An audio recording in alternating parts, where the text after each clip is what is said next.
Bună ziua, dragi prieteni! Sunt Olga și vă spun bine ați venit la Secretele Grădinarului. Sezonul de grădinării 2024 se apropie de final și în această perioadă ar trebui să ne gândim la pregătirea solului pentru sezonul următor. Astăzi vă voi prezenta câteva metode biologice pe care le putem folosi pentru a ne pregăti solul pentru sezonul următor, ca să avem un sol afânat, permeabil, bine structurat, fertil și sănătos, pentru că numai așa putem obține plante sănătoase și recolte bogate. Între timp puteți să vă abonați la canalul meu, apăsați pe clopoțel și alegeți toate notificările ca să fiți notificați de fiecare dată când apare un episod nou. Și nu uitați să apăsați pe like dacă acest video vă este util și interesant, iar noi începem. Solul se pregătește pentru sezonul următor în orice moment în care ni se eliberează o parcelă și pe acea parcelă noi nu mai dorim să cultivăm nimic comestibil, adică acea parcelă va fi liberă până în sezonul următor. În momentul în care ea s-a eliberat și noi ne-am hotărât că nu mai dorim să cultivăm nimic pe ea, putem deja să o pregătim și o lăsăm așa până în primăvara anului următor. Avem câteva metode pe care le putem folosi. În primul rând, trebuie să știm că cea mai importantă regulă aici este că solul nu trebuie să rămână gol. Solul trebuie întotdeauna acoperit cu ceva și în cazul acesta ne poate ajuta mulcirea organică sau ne pot ajuta sideratele. Ce sunt siderate? Sideratele sunt acele plante pe care le cultivăm pentru îmbunătățirea calității solului. Despre siderate am multe video, vă las linkurile în descriere. Puteți să vedeți despre fiecare siderat în parte, ce face acesta, cum îmbunătățește calitatea solului și așa mai departe. Iar acum, pe scurt, sideratele structurează solul, îl fac mai afânat, mai structurat, mai permeabil, mai bogat în organică, fertil, și ca rezultat și plantele noastre pe care le vom cultiva după aceste siderate vor fi sănătoase și bine hrănite. Ce înseamnă mulcirea organică? Mulcirea organică înseamnă acoperirea solului cu materiale organice. Solul se poate acoperi cu fân, paie, frunze uscate, iarbă cosită de gazon, cu rumeguș, cu crengi tocate și cu alte materiale organice pe care le avem disponibile. Iată aici, pe această parcelă, unde am castraveții mei de toamnă, pe care i-am plantat împreună cu dumneavoastră. Apropo, castraveții se simt bine și deja au și fructe pe ei. Această parcelă este mulcită complet și pe alei, unde mă aflu și eu acum, eu stau pe o pernă de paie. Aici am avut cartofi, și cartofii, după ce au fost plantați, au fost mulciți, au fost și mușuroiți, da? Și pe alei s-au format șanțuri. Și aceste șanțuri au fost umplute cu paie. Iată, aici am paie și am mai pus tot felul de materiale organice pe care le-am avut, inclusiv după plantarea castraveților. Și acum această parcelă este foarte bogată în organică, pentru că am folosit pe alei am folosit paie, iar aici pe straturi, adică acolo unde am plantat castraveți și salată verde, am pus paie, fân, gunoi de grajd, adică gunoi de iepuri, că avem iepuri, și gunoi de păsări. Toate aceste materiale organice le-am strâns când am făcut curățenie la iepuri și la păsări și am folosit aici pe aceste parcele. Aici este plin de paie, aici este plin de materiale organice. Acest lucru înseamnă că solul nu este descoperit, solul este acoperit, protejat de soare, este protejat de eroziune, este protejat de deshidratare. Iar ca rezultat, aceste materiale organice deja încep să se descompună și se transformă în hrană pentru plante, iar solul este bogat în organică și este viu, pentru că microorganismele în astfel de condiții se dezvoltă foarte bine și ajută plantele să crească sănătoase. Castraveții mei încă nu au fost fertilizați cu absolut nimic, nici măcar nu am folosit macerate, dacă mă credeți. Urmează să folosesc o singură dată macerate, am să văd dacă mai este nevoie sau nu, dar deocamdată văd că castraveții se simt bine pentru că au destulă hrană. Acum avem două variante. Ori semănăm siderate după ce s-a eliberat spațiul, da? Ori acoperim straturile noastre și aleile cu un strat gros de mulci și le lăsăm așa peste iarnă. Iar la primăvară putem să semănăm siderate, acolo unde vom avea straturi pentru roșii, pentru ardei, pentru vinete și așa mai departe. Eu în această toamnă nu voi semăna siderate, pentru că eu mai am o problemă. Această grădină este nouă. Dacă știți că noi, iată, în luna decembrie anului trecut ne-am mutat la țară și este primul sezon de grădinărit în această grădină nouă și nu am reușit nici măcar cu un strat gros de mulci să scap complet de volbură, iată, ea crește pe unde vrea ea. În schimb, datorită mulcirii, am reușit să scap de pir. Iată, cine mi-a spus în trecut că eu nu am pir, de aceea mi este ușor să vorbesc că putem scăpa de pir cu ajutorul mulcirii. Iată, anul acesta eu am scăpat de pir într-un singur sezon.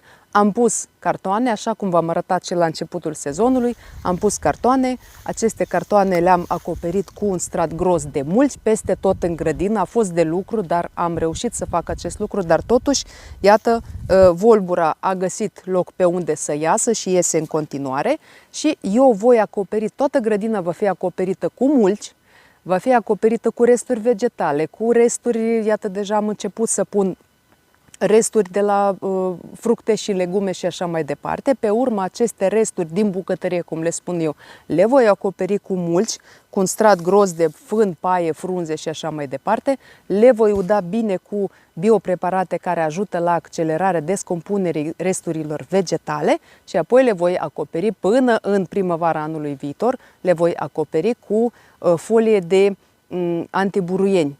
Pentru că așa sper să scap de volbură până în anul viitor, măcar parțial, pentru că sunt conștientă că într-un singur an nu voi scăpa de această buruiană, dar iată, măcar parțial voi scăpa de ea. Alte materiale care sunt foarte bune pentru grădinile noastre sunt gunoi de grajd, gunoi de păsări sau compost. Dacă aveți compost sau gunoi de grajd, acesta se folosește o găleată sau o găleată și jumătate la 1 metru pătrat. Pur și simplu se împrăștie pe acel strat care s-a eliberat și se amestecă, doar se greblează puțin, se amestecă cu pământul și pe urmă se acoperă cu un strat de mulci și așa se lasă până în primăvară. Dacă aveți, de exemplu, gunoi de păsări, acesta trebuie folosit în cantități mai mici. Aveți mare grijă pentru că gunoiul de păsări este mult mai concentrat și trebuie folosit cam o jumătate de găleată sau o găleată de 5 litri per metru pătrat. Și se procedează exact la fel. Se împrăște pe pământ și pe urmă se greblează. Și apoi se acoperă cu un strat de mulci până în sezonul următor. Este bine să folosim compost, gunoi de graj sau gunoi de păsări. Aceste materiale organice conțin multe micro și macroelemente care sunt atât de necesare pentru plantele noastre, ajută plantele noastre să fie bine hrănite, să fie sănătoase, să aibă o imunitate puternică. Ele conțin multe microorganisme benefice. Aceste microorganisme ajută plantele noastre să se hrănească și de asemenea le protejează împotriva bolilor. Este un lucru foarte important și de asemenea solul devine mai afânat, mai structurat, mai bogat în organică, fertil și de asemenea capacitatea solului de a reține apă crește atunci când folosim aceste materiale. Sigur că se întâmplă să nu putem găsi nici gunoi de graj, nici gunoi de păsări, dacă de exemplu locuim la oraș, este greu să găsim astfel de materiale, atunci putem să facem compost sau rămâne să mulcim solul cu un strat gros de mulci și de asemenea să folosim siderate. Și atunci aceste materiale de asemenea ne vor ajuta să menținem un sol sănătos și bine structurat. Sigur, să nu uităm să folosim și biopreparate pe bază de microorganisme, mai ales după aplicarea mulciului. În această perioadă am fost întrebată, după ce mulcesc straturile cu frunze, că avem multe frunze și doresc să le folosesc în grădină. Când folosesc biopreparate? Imediat după ce am mulcit stratul, da, cu frunze, dacă aveți frunze, fân sau paie, nu contează, puteți să udați bine acel strat mulcit peste mulci, îl udați cu apă simplă și apoi udați cu biopreparate, să zicem pe bază de tricoderma, pe bază de bacillus subtile sau dacă aveți biopreparate speciale care accelerează descompunerea resturilor vegetale.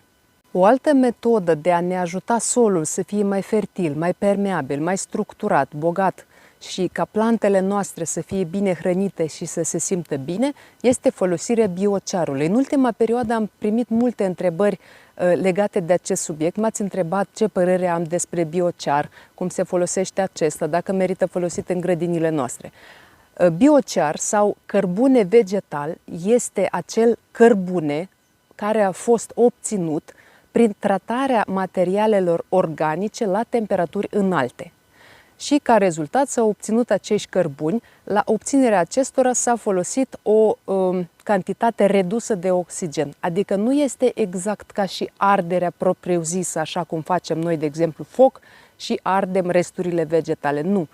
Aici este vorba despre piroliză. Este puțin altă procedură și ca rezultat se obțin acești cărbuni care sunt o sursă nemaipomenită de carbon, de alte micro și macroelemente, de fosfor, potasiu, bor, molibden, magneziu, mangan și așa mai departe, adică toate micro și macroelementele necesare plantelor noastre. Și ca rezultat, plantele vor fi fericite pentru că ele vor fi hrănite mai bine și încă un lucru, datorită structurii sale poroase, biocearul sau cărbunele vegetal, când va ajunge în pământ, va absorbi apă și o va reține acolo. Va fi ca un burete. Este un mare, mare plus pentru că solul meu este așa cum este și datorită biocearului, datorită sideratelor, datorită mulciului, cu timpul el va deveni din ce în ce mai permeabil, afânat și bine structurat.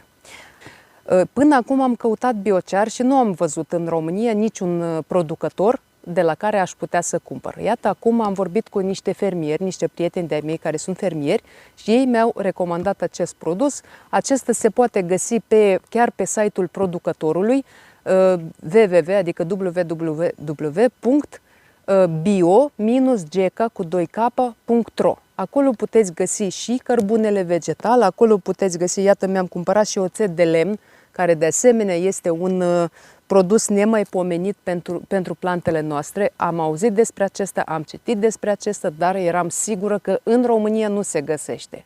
Și iată că am găsit și oțet de lemn acolo pe același site și în această perioadă este și reducere, așa că puteți intra pe site-ul producătorului. Am să vă las oricum linkul cu site-ul, pentru că oricum voi fi întrebată. Așa se întâmplă de fiecare dată, așa că vă las linkul și acolo puteți găsi toate detaliile și reducerea acum de toamnă este de 15%, așa că este foarte bine. Este foarte ușor de folosit, doar se greblează solul, da, ca acesta să fie afânat, apoi se aplică între 250 și 300 de grame maxim, mai mult nici nu este nevoie, de cărbune vegetal, se împrăștie pe sol, apoi se greblează ca acesta să se amestece cu pământul și apoi se lasă așa. Apoi punem mulți peste sau semănăm siderate, pentru că faptul că acum am folosit cărbunele vegetal nu ne împiedică să semănăm siderate sau alte plante pe care dorim să semănăm în această perioadă. Așa că dacă urmează să semănați, de exemplu, salată verde, să plantați ceapă, usturoi de toamnă sau alte plante pe care le mai puteți semăna sau planta în această perioadă, puteți folosi biocear și pe urmă plantați sau semănați ce aveți dumneavoastră de plantat sau de semănat. Este foarte bine. Așadar, concluzii. Ce putem face ca să ne pregătim solul pentru sezonul următor? 1. Putem semăna siderate. Atenție foarte mare la familii, adică ce ați avut și ce veți avea pe acele parcele pe care urmează să semănați siderate, da? Să nu se repete, să nu fie din aceeași familie cu culturile principale. Încă un lucru, dacă în această perioadă dumneavoastră vă confruntați cu atacul purecilor cruciferelor, ceea ce se întâmplă la noi, inclusiv acum, ceea ce nu s-a mai întâmplat niciodată, de regulă la noi, în zonă, purecii cruciferelor dispar cam în luna iulie. Acum este plin de ei, curtea este plină, umblă peste tot, pe pereți, pe haine, pe noi, peste tot. Nu știu ce s-a întâmplat, s-au înmulțit foarte mult, nu știu de unde vin, ceea ce înseamnă că acum, în această perioadă, eu nu voi semăna nici ridichea oleaginoasă, nici muștar alb, pentru că aceste două siderate fac parte din familia crucifere. Și dacă le voi semăna acum, în această perioadă, am toate șansele să mă confrunt cu acest dăunător iar eu nu doresc acest lucru, așa că las aceste siderate pentru primăvară. În rest, puteți semăna hrișcă, puteți semăna facele, puteți semăna ovăz, măzăriche și așa mai departe. A doua variantă este să mulcim straturile cu un strat gros de mulci și lăsăm așa până în primăvară, iar la primăvară să semănăm siderate pe care le dorim noi. Important este să avem grijă ca acele siderate să fie rezistente totuși la temperaturi scăzute. De regulă, primăvară de vreme avem temperaturi scăzute. Atunci, încă un lucru, putem folosi biocear. După folosirea biocearului putem folosi siderate sau mulci sau punem peste bălegar sau gunoi de gras și așa mai departe ce avem noi, da? Iată încă o variantă și sigur că dacă le vom folosi pe toate în complex, nu mai trebuie să le folosim în mod corect, sigur că cu timpul solul va deveni fertil, structurat, permeabil, bogat în organică și ca rezultat plantele noastre vor fi fericite, iar recoltele noastre vor fi bogate. Dragi prieteni, sper că acest material vă este de folos. Iată, v-am spus care sunt metodele și v-am spus ce voi folosi eu, având în vedere că, 1, solul meu este greu, 2, am probleme cu volbura anul acesta și trebuie să scap și de ea. Așa că cu timpul se vor rezolva toate. Nu vă faceți griji dacă și dumneavoastră vă aflați în astfel de situații, nu trebuie să vă panicați, nu trebuie să vă faceți griji. Încet, încet scăpăm de toate. Așa cum am putut să scap de pir, așa voi scăpa și de volbură. Așa cred că și dumneavoastră puteți scăpa de orice problemă pe care o aveți în grădinile dumneavoastră. Eu vă mulțumesc că și astăzi ați fost alături de mine. Dacă aveți întrebări, ca de obicei, vă aștept în comentarii. Vă doresc sănătate, spor în toate și recolte bogate. Ne vedem data viitoare. La revedere!